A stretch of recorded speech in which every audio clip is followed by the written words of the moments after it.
Eu tenho 85 DVDs nessa área. Vou lhe apresentar alguns. Eu tenho aqui Envelhecer Sem Ficar Velho, Modulação Masculina, Modulação Feminina, Melhore o Seu Cérebro, Melhore Sua Vida e Mude Sua Alimentação, Mude Sua Vida. Conhecimento é poder. Você aprende, você vê a diferença que faz, você analisa e quando você for conversar com o seu médico, você vai saber dizer o que você quer. Porque hoje, suplementação faz parte da sua vida. É difícil você ter completa saúde sem fazer suplementação. O solo está contaminado, a água está contaminada, o ar está contaminado. Não tem jeito de você viver só da alimentação. Você tem que aprender a suplementar. Aqui está a linha para você. Tá bom? Boa sorte. 27 de julho será marcado por um Dia Nacional de Doação de Sangue. Mãos que ajudam a salvar vidas. Serão mais de 30 mil doadores, membros e amigos de a Igreja de Jesus Cristo dos Santos dos Últimos Dias em todo o Brasil, a serviço da comunidade. Junte-se a nós, Mãos que Ajudam, a Igreja de Jesus Cristo dos Santos dos Últimos Dias.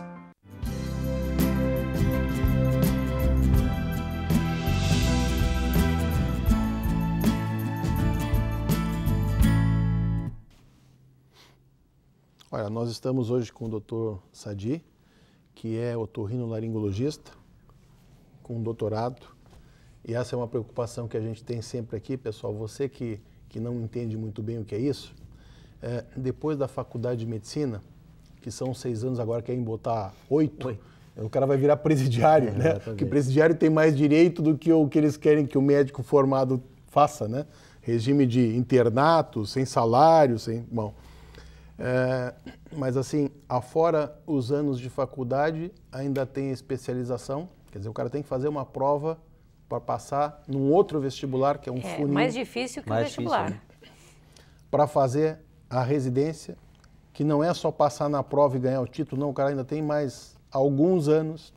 Depois ainda tem mais uma especialização dentro da área da especialidade, e para depois fazer mestrado e depois doutorado. Então, lá se vão uns 15 anos.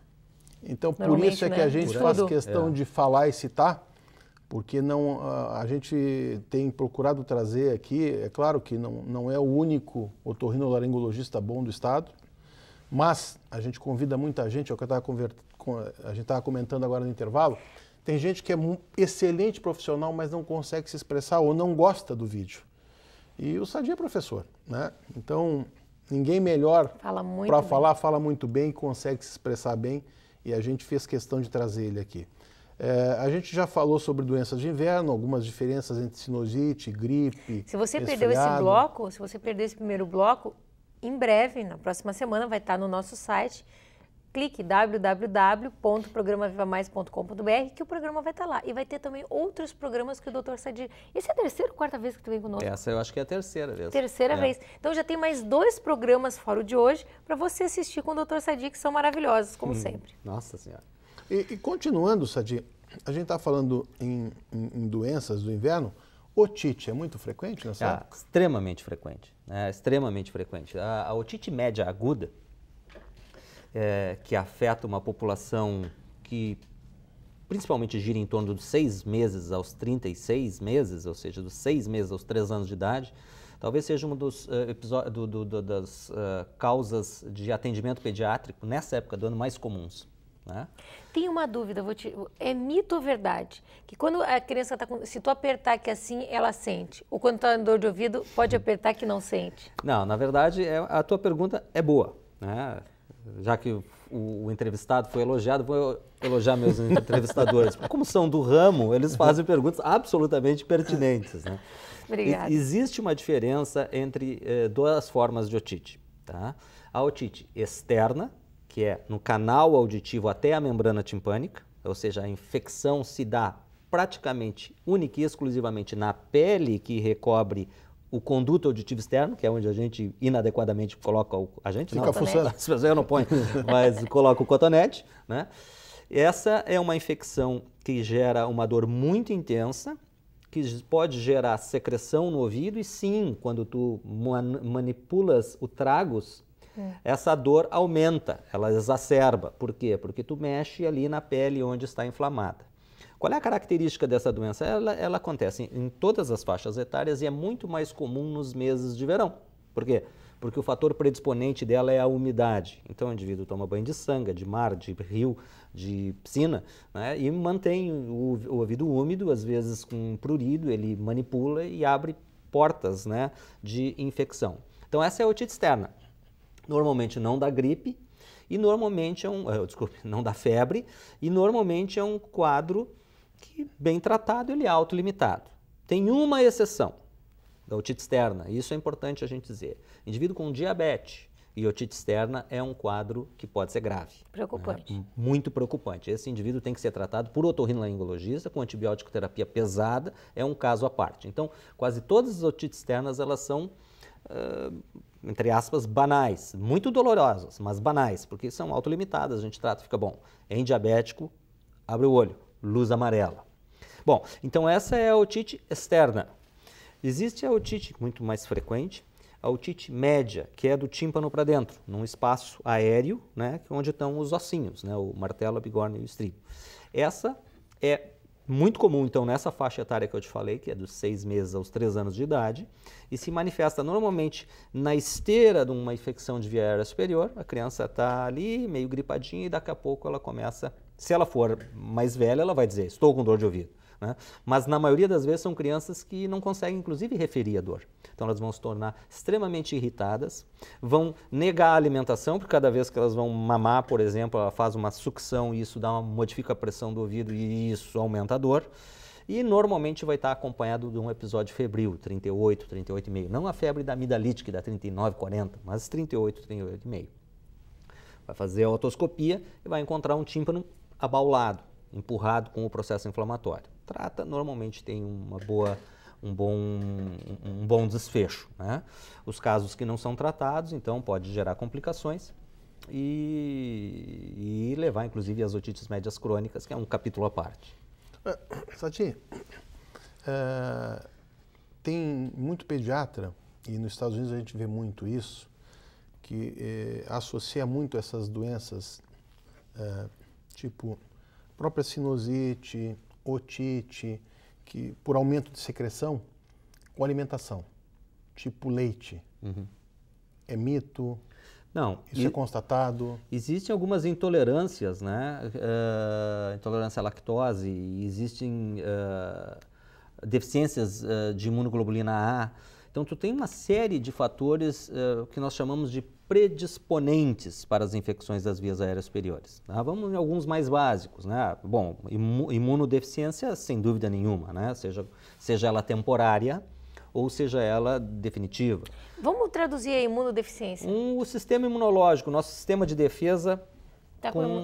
Imunidade baixa, tendência a ter doença. Exatamente, ou seja, um indivíduo que tem uma doença grave, o seu sistema imune está depauperado. Ou seja, então os germes atacam e ele não consegue montar uma defesa para se defender adequadamente. Mas isso aí é mais raro, todo mundo conhece. As infecções das vias aéreas superiores, que nem nós falamos, virais, talvez sejam os maiores fatores predisponentes. Por que tem tanto no inverno? Primeiro, pela mudança de temperatura. Segundo, pelo confinamento. Né? Então, as crianças ficam na creche, 20 crianças. Né?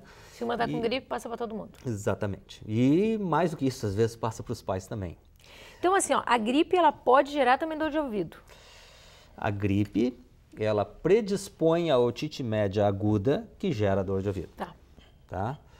Importante, outros fatores de risco, como a gente estava falando. Então, aleitamento materno menos de 6 meses. Amamentação, isso para a otite média, amamentação na posição absolutamente horizontal. Por quê? Por que são fatores de risco? Porque existe um canal que comunica o ouvido médio, onde estão os ossículos, o martelo, a bigorna e o estribo, com o nariz, com o fundo do nariz aqui. Esse canal se chama tuba auditiva, não interessa o nome. E esse canal, na criança pequena, no adulto ele é mais verticalizado e mais estreito. Na criança ele é mais horizontal, mais largo e mais patente. Então, é muito mais fácil na criança infecções das vias aéreas ali do nariz refluírem para dentro da orelha média do que no adulto. Quer dizer, a criança está amamantando na horizontal. Pode leite e essa criança faz uma infecção secundária. Tabagismo. Pô, uma criança não fuma. Tabagismo passivo. prevalência aumenta em 4 vezes. Que Como sacanagem. é difícil tu explicar para uma mãe que fuma que ela não... Ah, mas eu abro a janela do quarto. Eu fumo só na varanda. Eu fumo na varanda. Entendeu? Não acontece isso, né? Porque a fumaça não está direcionada. Não tem uma seta dizendo para a fumaça que tem que ir para lá. Né? Então, assim, fumo... eu brinco na faculdade de medicina que seguidamente a gente atende criança com os alunos da medicina e eles fazem a história e depois vêm me contar. Aí, crianças, por exemplo, 2, 3 anos, e eu pergunto para eles, vem cá, e tabagismo? Não, professor, mas a criança. Não, o pai e a mãe. Ah, mas o que isso tem a ver? 4 vezes mais infecção da orelha média nas crianças que são filhos de tabagismo, de tabagistas. Né? 4 vezes, é um monte, né? Então, a creche, que nem a gente já comentou, por quê? Porque a creche se troca tudo, né? Se troca bico, se troca mamadeira e vírus, né? E essas crianças, na verdade, também não adianta, né? Elas têm que se expor, vai montar sua defesa imunológica a partir de agressões contínuas também. Mas são todos fatores de risco, não só para a otite média, como para a sinusite, como para a amidalite aguda. E as outras ites aí da cabeça e pescoço. Essas são as principais. Quando isso vai à cirurgia? Quando uma otite média vira cirúrgico? Muito boa pergunta. Existem vários tipos de otite média. Nesse caso, otite média aguda, tá? Que eu já falei, a criança está bem, tem um episódio gripal e daqui a pouco começa com dor de ouvido, uma febre de 38,5, tu vai lá, faz a otoscopia, que é o exame do ouvido, e vai estar um tímpano vermelho abaulado. Então, otite média aguda. Se ela tiver um caráter de recorrência, mesmo tu tentando manejar todos os fatores de risco, puxa vida, tirou a criança da escola, da escolinha um pouquinho, ajeitou a mamadeira, tudo certinho, mesmo tentando manejar os fatores de risco, se ela fizer recorrências, e o que é uma otite média aguda recorrente? 3 episódios em 6 meses ou 4 em 1 ano.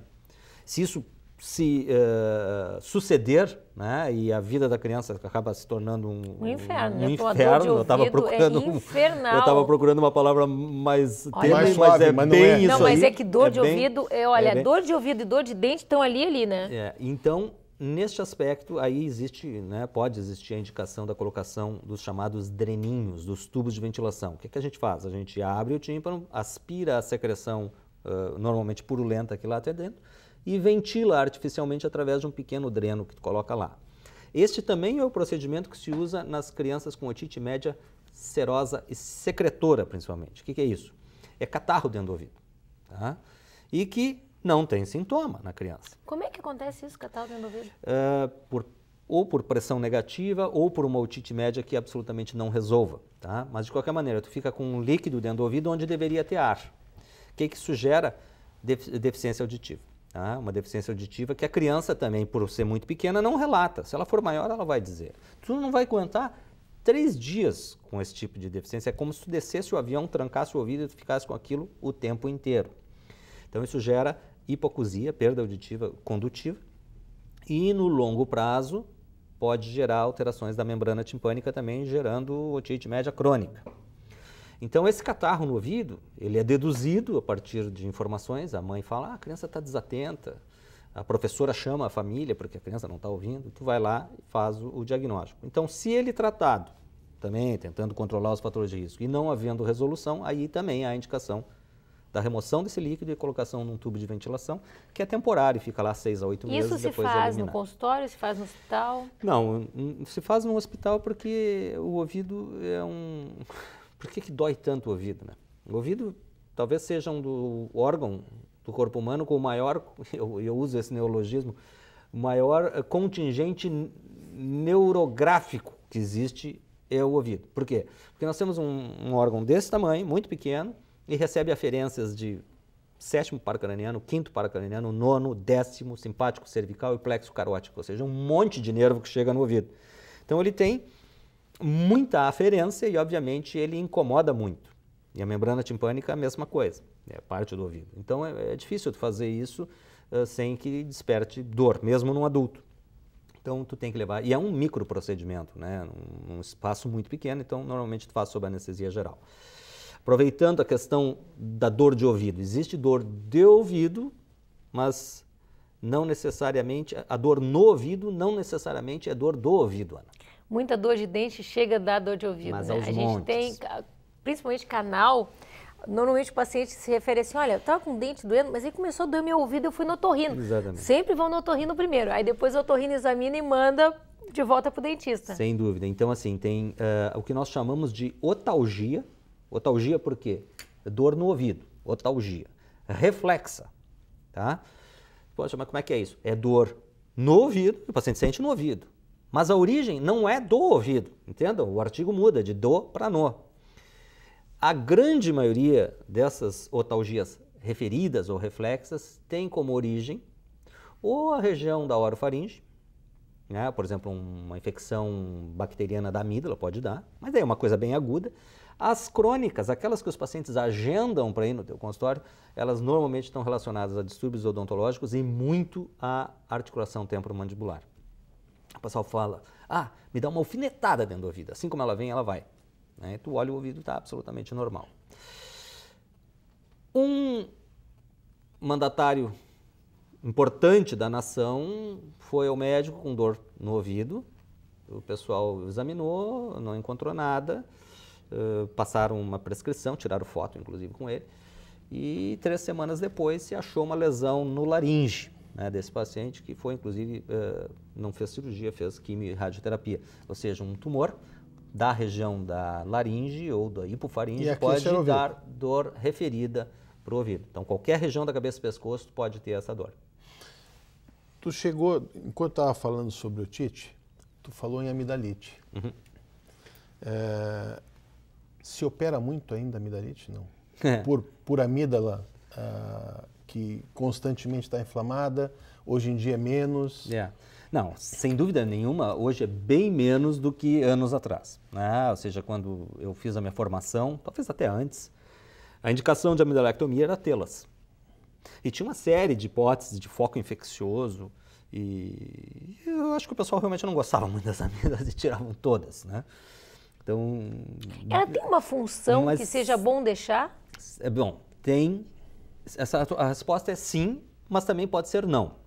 A amígdala faz parte de um sistema de defesa imunológico que nós chamamos de anel linfático de Waldeyer, que é uma série de órgãos linfáticos, linfóides, que ficam em torno da cavidade oral e ficam ali de prontidão, né, como uma defesa a agentes externos, que é a amígdala palatina, que é essa que se tira, a amígdala lingual, a amígdala faríngea